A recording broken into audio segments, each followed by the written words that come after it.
All right, so let's talk about the informal powers of the president. All right, so one of the most important ones, and this is one that the AP test is definitely focusing on lately, is the bully pulpit. So what this means is it's a position of authority that allows the president to speak out on any issue.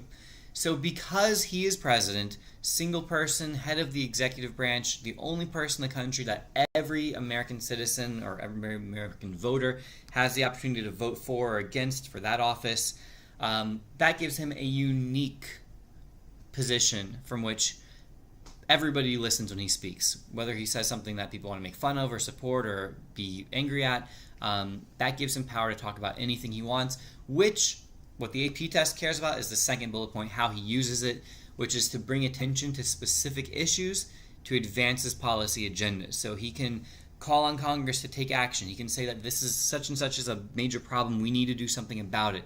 So he uses that position to affect the agenda of Congress and to try to make them take action and to do what he wants them to do. All right, similar, we have the State of the Union address. Now, this is not actually an informal power of the president.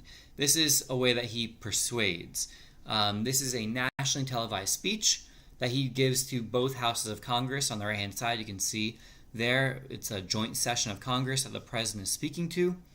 Like I said, this is actually a formal power because the Constitution tells him that he must deliver the State of the Union. But what we're focusing on is how he uses it nowadays to support his policy agenda and, again, pressure Congress to support what he wants them to do.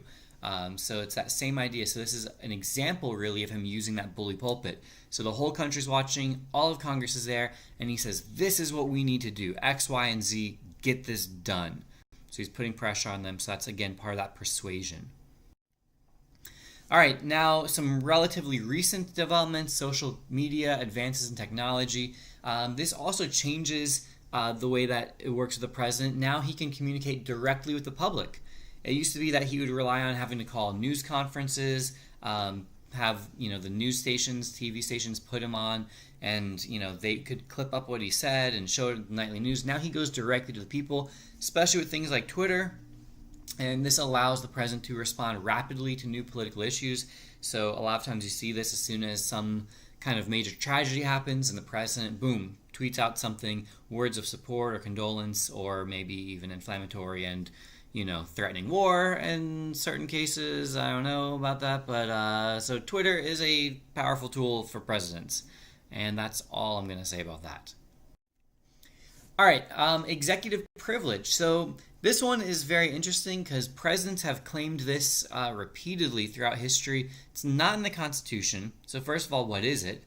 Well, it's the president claiming that he doesn't have to cooperate, essentially, with congressional investigations.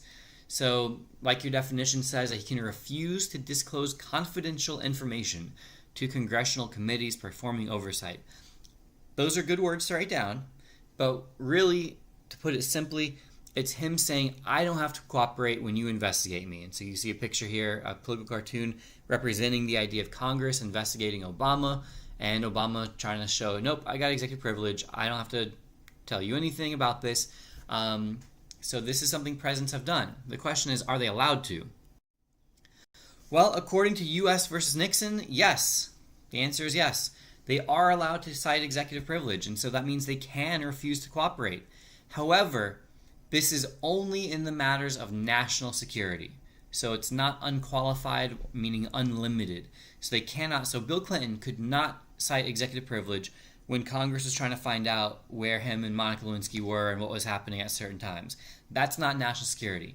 But in other instances, when it's especially involving military and CIA operations and things like that, they are able to successfully claim executive privilege. All right, don't forget, subscribe, hit that like button for me. Appreciate it. This has been a La Money production.